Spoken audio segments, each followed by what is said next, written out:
She'll sign anything once she thinks it's for family. My daughter whispered those words at the dining table her father had built with his own hands. Lily's nursing school acceptance letter lay beside a glowing signature tablet. Thomas's black fountain pen rested near my right hand, still inside the walnut box he had made for it. Rebecca thought I was deciding where to place my name. I was trying to understand why a commercial lender needed information about my house for paperwork she had described as help with Lily's tuition. Rebecca leaned closer to her husband. "Keep her focused on Lily," she murmured. "She'll sign anything once she thinks it's for family." Then Dana Ruiz's voice came through my face-down phone beside the salt shaker. "Evelyn," she said, "do not sign that guarantee." Rebecca's head snapped toward the phone. Daniel's eyes dropped to the table. That small movement told me he already knew what the papers contained. Rebecca forced a laugh. "I thought the call had ended." "It hadn't," I said. The ceiling fan clicked above us. I could smell the chicken salad I had made that morning and the expensive cafe soup Rebecca had brought because, as she put it, we needed to keep the meeting efficient. My fingers were touching Thomas's pen. I lifted it, placed the cap over the nib, and returned it to its box. "Mum, this isn't what it sounds like." I looked at Lily's letter, then at the boxes waiting for my initials. I wasn't going to sign. That was the first moment. Rebecca understood that my silence was not agreement. It was not yet the moment she understood what her whisper had cost her. She started explaining before anyone else had the chance. Dana had made ordinary paperwork sound threatening. I had misunderstood a private comment. The lender had a deadline, and Lily's plans could be disrupted if we allowed fear to take over. Daniel stayed quiet. A surprised man would have asked what Dana meant. Daniel kept looking at the table Thomas had built. I turned off the tablet and slid Lily's letter toward Rebecca. "Forward the complete packet to Dana. You already have the link." "I have a page with signature tabs. I want every document." Rebecca's mouth tightened. "You're making this more complicated than it needs to be." "No," I said. "I'm making it clear." She glanced at my phone as though my attorney were an intruder in my house. "The bank needs an answer by Friday." "Then the bank can wait for an informed answer." Daniel finally looked up. "We would never do anything that put you in danger." Then answering my questions should have been easy. He looked away again. Rebecca gathered her purse and the cafe containers. She took the soup, but left my lunch untouched in the blue serving bowl Thomas and I had bought on our 20th anniversary. That small thing stayed with me. She had not come to eat with me. She had come to finish something. At the door, she turned back. "I hope you understand what's at stake." "I'm beginning to." After they left, Dana asked whether I felt safe. "I do." "Do you want me to walk you through the papers tonight?" I looked at the empty chairs. "Tomorrow." The documents frightened me. The whisper hurt more. Rebecca had not sounded uncertain when she said I would sign. She had sounded as though experience had taught her that my answer always became yes. "My name is Evelyn Mercer. I was 72 when this happened, and I had spent 34 years working in the county recorder's office. I was not a lawyer, but I knew what a careless signature could do. I had seen people lose property because they trusted an explanation instead of reading the page. At work, I checked dates, names, and legal descriptions twice. At home, I was less careful. Thomas used to tease me about it.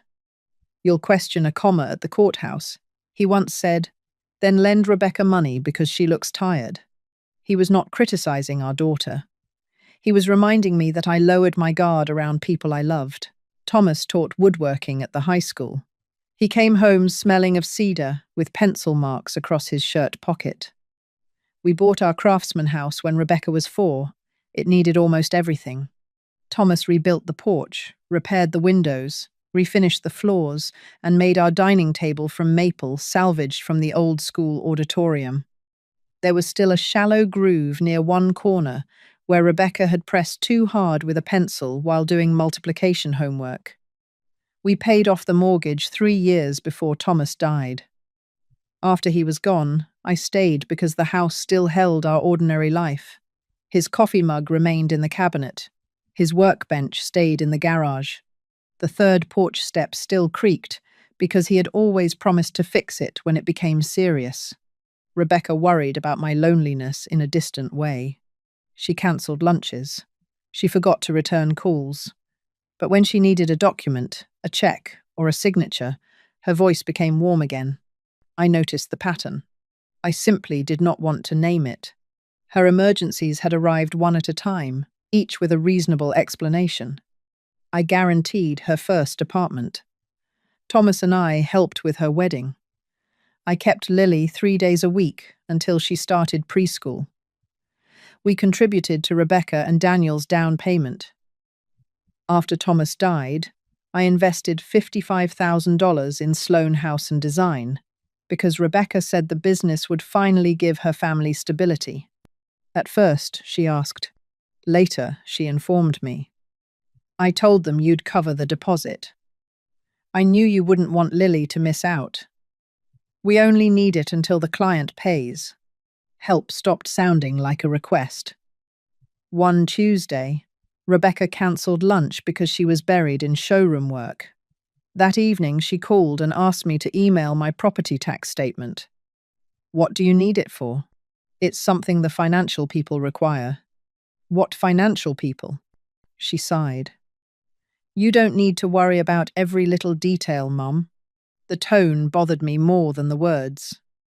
It was the voice people use after they have already decided someone cannot follow the conversation. Daniel rarely asked me for anything himself. He thanked me afterward. He carried boxes. Once, he replaced my porch light. He also accepted every benefit Rebecca arranged and never asked whether I had offered it freely. I told myself I was keeping the family close. In truth, I had made it easy for them to assume I would eventually agree. And before Rebecca ever placed that tablet in front of me, she had already told a lender my address, my pension income, and what Thomas's house was worth.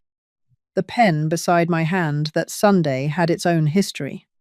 Thomas gave it to me when I retired.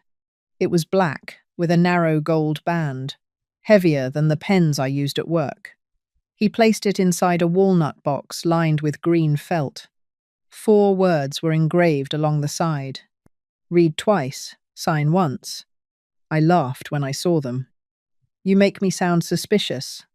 You are suspicious, he said. At work. Then he closed my fingers around it. You spent your life protecting other people's records. Use this only when the words above your name are true. I used that pen for the final payment on our mortgage. I used it when I opened Lily's college account. That Sunday, I brought it out because Rebecca told me we were formalizing support for Lily. When she saw it, she smiled.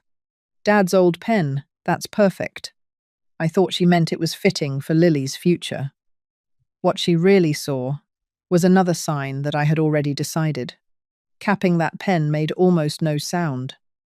But it was the first boundary I had set, before Rebecca could finish explaining why I should ignore it. Sloan House and Design had not always been in trouble. Rebecca had talent. She could walk into an empty room and know what would make it warmer, brighter, and easier to imagine as a home. Daniel handled vendors and scheduling. For several years, they did well. Then, doing well stopped being enough. Rebecca leased an expensive showroom, bought designer inventory on credit, and expanded her staff before 2 large development contracts were final. One project was delayed, the other was cancelled. The showroom remained. So did the debt. By the time Rebecca came to me, the business owed roughly $310,000. A commercial lender offered to combine those obligations into one loan. It wanted a guarantor with stable income and strong credit. It also wanted to consider additional collateral. Rebecca thought of me. I had a pension, savings, and a mortgage-free home. She convinced herself the company only needed time. She believed I would never be asked to pay. And somewhere beneath those explanations was an idea she never said plainly. She expected the house to become hers one day, so using it now did not feel entirely wrong to her. Daniel knew the situation. When I asked whether my house was at risk, he could have answered. Instead, he said, "The bank needs security, but Rebecca understands the structure better than I do." I had trusted Daniel for years because he was quieter than Rebecca. That afternoon, I understood that quiet people can still make a choice. His choice was to let her mislead me.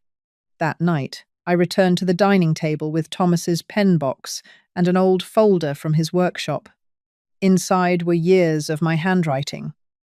The apartment guarantee, the wedding deposit, the business investment check, a personal loan note Rebecca had never fully repaid.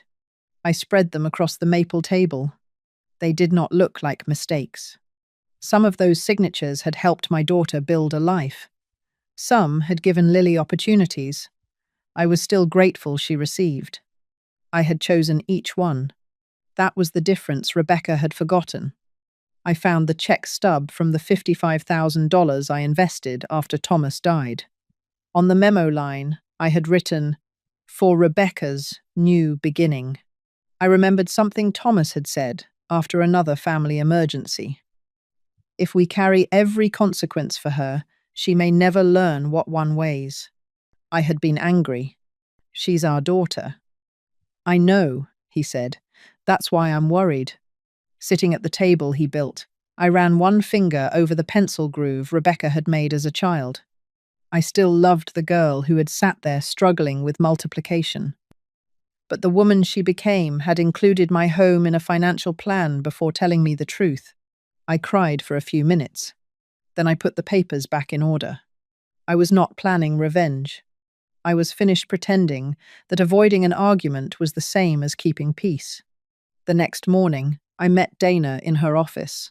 She had printed the complete file Rebecca forwarded after I insisted. Included with the application papers was an email chain between Rebecca and the loan officer. Dana began carefully. "One electronic signature would not have placed an immediate lien on your house. There would have been title work, additional documents, and a notarized closing. Then what would it have done? It would have made you a personal guarantor. It would have authorized the lender to review your finances and begin evaluating your property as possible security." She pointed to the borrower's name, Sloan House and Design.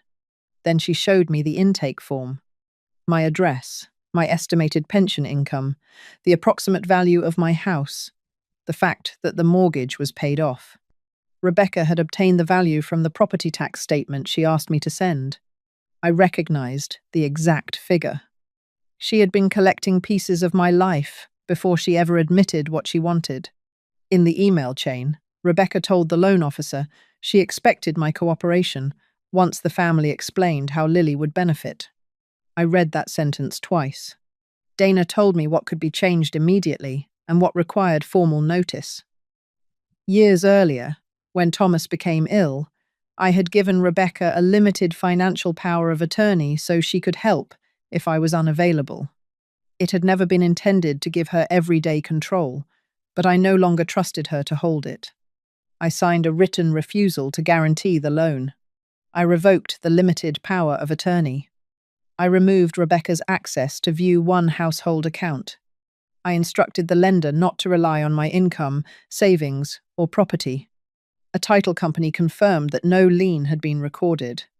At the bank, an employee reviewed every authorized user and security alert with me. Some changes took effect that day. Others required signed forms and written confirmation. Nothing happened with the wave of a lawyer's hand. It took calls, identification, witnesses, and time. When Dana slid the refusal across her desk, I opened Thomas's box. My hand shook once. Then I signed. Afterward, I sat in my car for several minutes with the pen in my lap. I did not feel victorious. I felt sad. But for the first time in years, sadness had not changed my answer. Rebecca called before I finished my coffee the next morning. Her voice was gentle. Mom, I'm worried Dana frightened you. She explained the documents. That's what I mean. Lawyers make everything sound dangerous. The guarantee was dangerous to me. It was only preliminary. Preliminary to what? She changed the subject. By afternoon, her messages became urgent. The lender's deadline was Friday. Vendors were waiting. Lily's future depended on the business remaining stable. When that failed, she invoked Thomas. Dad would never have watched us lose everything. I called her back. Your father never offered our home without discussing it with me. He would have understood what family means. So do I. Family tells the truth before asking someone to risk her house. She went quiet. Then she said, Dana had confused me with legal language. My voice became steadier. I understood documents before you were old enough to sign your own name. Do not use my age because you dislike my answer. Daniel called separately that evening. He said the company only needed breathing room. He said I would probably never have to pay. He said Rebecca was frightened. I listened. Then I asked, would you sign the same guarantee if the house belonged only to your mother? He said nothing. Finally, he answered, it's complicated. It feels complicated because the risk belongs to someone else. The next day, Rebecca arrived without calling. I kept the conversation on the porch. Did you remove my bank access? Yes. You didn't have to embarrass me. I changed access to my own account. She stared at me. The lender is asking questions now. As it should. She left as soon as she had her answer. After that, her questions became very specific. Had I contacted the lender?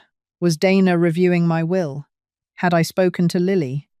Rebecca never asked whether I was hurt. She wanted to know what remained available. Then Lily called. Her voice was trembling. Grandma, I'm sorry my school is costing everybody so much. Lily came over that afternoon. She sat at the kitchen counter, twisting the strap of her purse. I can wait a year, she said. Maybe 2. Mom says the family needs hundreds of thousands of dollars to keep me enrolled. I stared at her. Hundreds of thousands? She said the business loan and school costs were tied together. She said the showroom might close because of what they had to spend on me. The shame on her face hurt more than Rebecca's whisper. I asked Lily to show me her financial aid information. She had a scholarship. She had federal aid. She had an immediate unpaid balance, but it was nowhere near what Rebecca had claimed. With Lily's permission, we called the college. Her balance was $8,600. A payment plan was available. Her place was not in immediate danger. After the call, Lily looked down at her hands. I thought I was ruining everything. You are not ruining anything. Then why did Mom say that? I think she needed you to be frightened. I made tea, while Lily stared at the acceptance letter. Then she told me Rebecca had asked her to leave that letter on my table because it would remind me what the loan was protecting. Even the placement of the page had been planned. Dana compared the school information with the loan packet. There was no college account number, no payment to the school, no requirement that any portion of the money be used for tuition. The borrower was Sloan House and Design. The $310,000 was meant to cover business debt. Rebecca had not only used Lily's name to persuade me, she had made her own daughter believe nursing school was responsible for the company's collapse. That ended my last uncertainty. I arranged to pay Lily's actual balance directly to the college.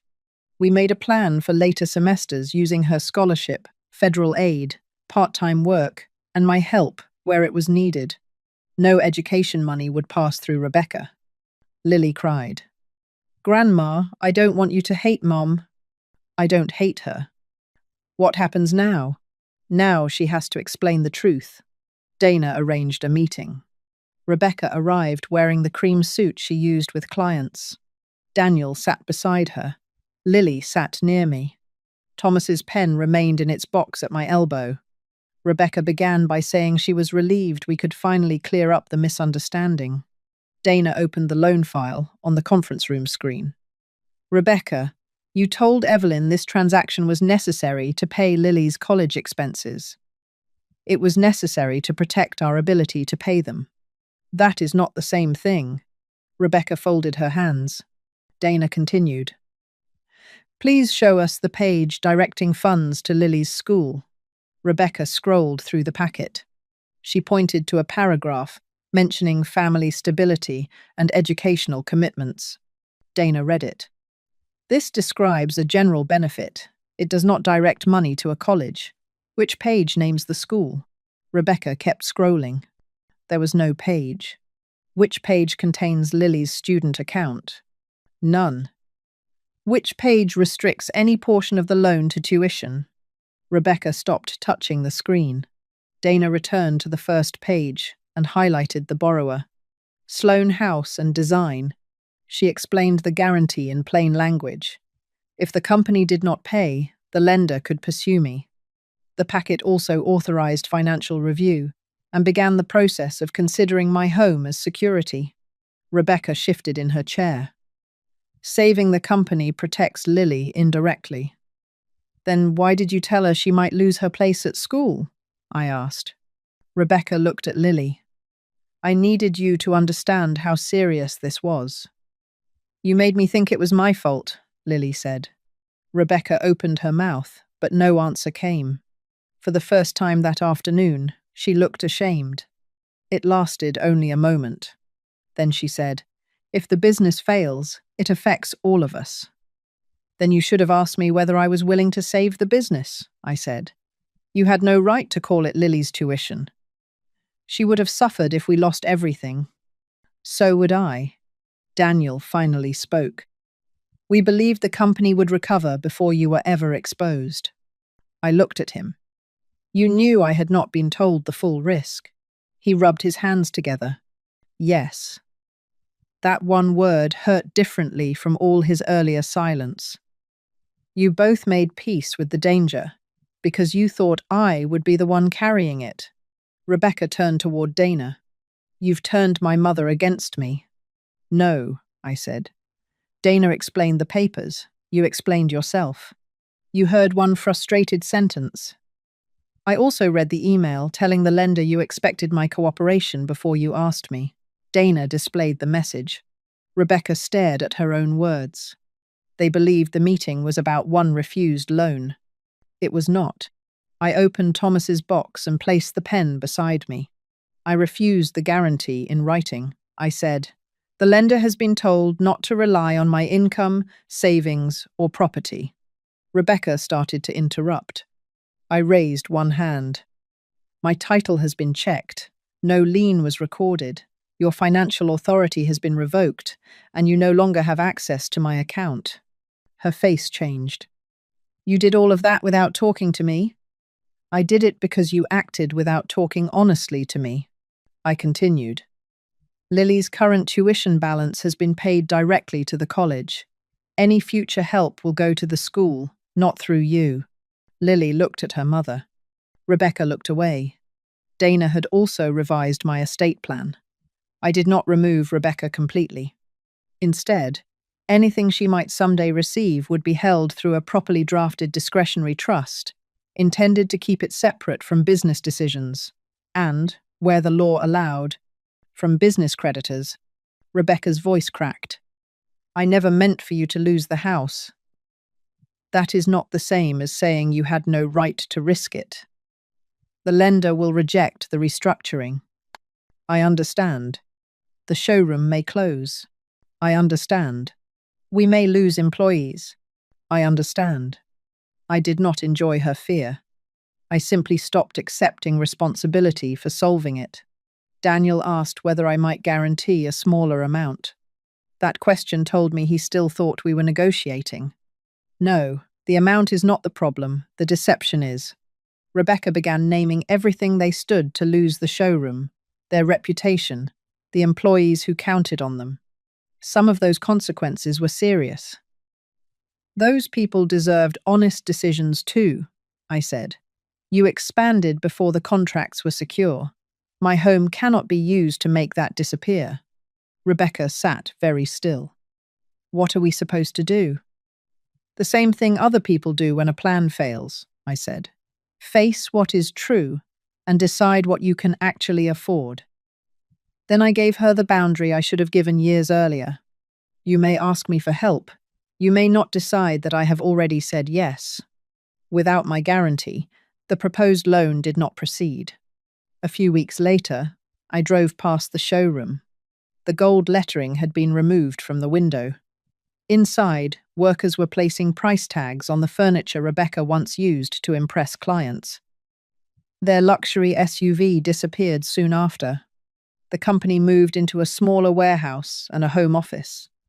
They negotiated with vendors, reduced expenses, and faced the debts they had tried to place behind my name. The business survived. It simply became the size their income could support. I did not call the police. I did not contact their clients. I did not demand every dollar I had given them over the years. I stopped supplying what they had never had the right to promise.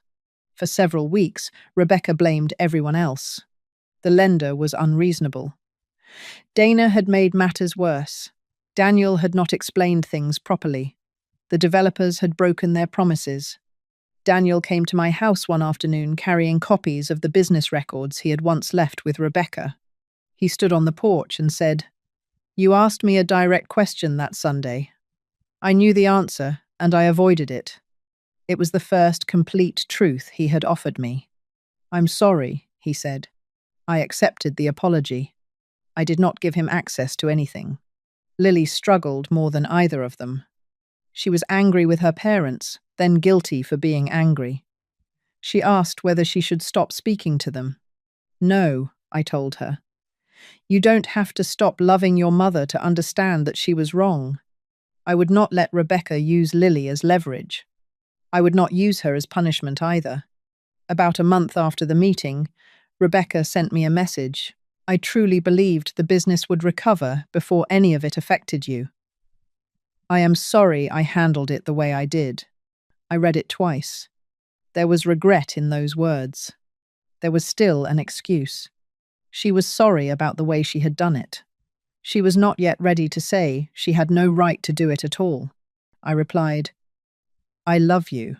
My financial boundaries will remain in place. Trust can return only through honesty. She did not answer for 9 days. When she finally called, we spoke about Lily's classes and the weather. She did not ask about my accounts. It was not reconciliation. But it was the first conversation in a long time without a request hidden inside it. Several months passed. The house looked the same, but I felt different inside it. Thomas's workshop still smelled faintly of cedar. The dining table still held Rebecca's childhood pencil mark. My phone no longer made my stomach tighten. I stopped keeping bank records ready in case Rebecca asked for them. I stopped postponing small repairs because another emergency might appear. I bought new cushions for the porch chairs and began drinking my coffee outside again. The quiet no longer felt like proof that I had been forgotten. It felt peaceful. I hired a carpenter to repair the third porch step Thomas had always put off. For a moment, I felt guilty, changing something he had left unfinished. Then I remembered he had simply run out of time. I began attending a weekly gathering at the senior centre. A widow named Marjorie was overwhelmed by insurance letters and account forms. I helped her organize them before she met with her attorney. When we finished, she touched my hand. I thought I was too old to understand any of this. You aren't too old, I said. People were rushing you. I understood that difference now. Lily began nursing school. She worked part-time and visited when her schedule allowed. Sometimes she told me about her classes. Sometimes we made soup and sat quietly. Rebecca remained in my life, but within limits. She called before visiting. She did not receive financial information. Money for Lily went directly where it belonged. One Sunday, Rebecca came alone carrying the blue serving bowl she had taken after the meeting. She held it carefully in both hands. I should have brought this back sooner. Yes, I said. She gave it to me. There was no request, no paperwork, no urgent favor waiting behind her apology. It was a small thing. For the moment, it was enough. I no longer treated boundaries as punishment. They were simply the conditions that allowed love to remain honest. One afternoon, Lily arrived with a clinical placement agreement. She placed it on Thomas's dining table and asked whether she could use his pen. I set the walnut box beside her. She opened it carefully and read the engraving. Then she read every page of the agreement. At the final paragraph, she stopped and read it once more. I did not hurry her. Late afternoon light fell across the maple table and caught the small pencil groove her mother had made as a child. Lily finally signed.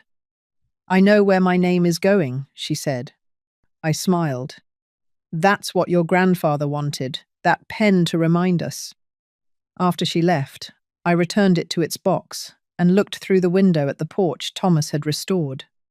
For years, I believed saying yes was how a mother kept her family close. I know better now.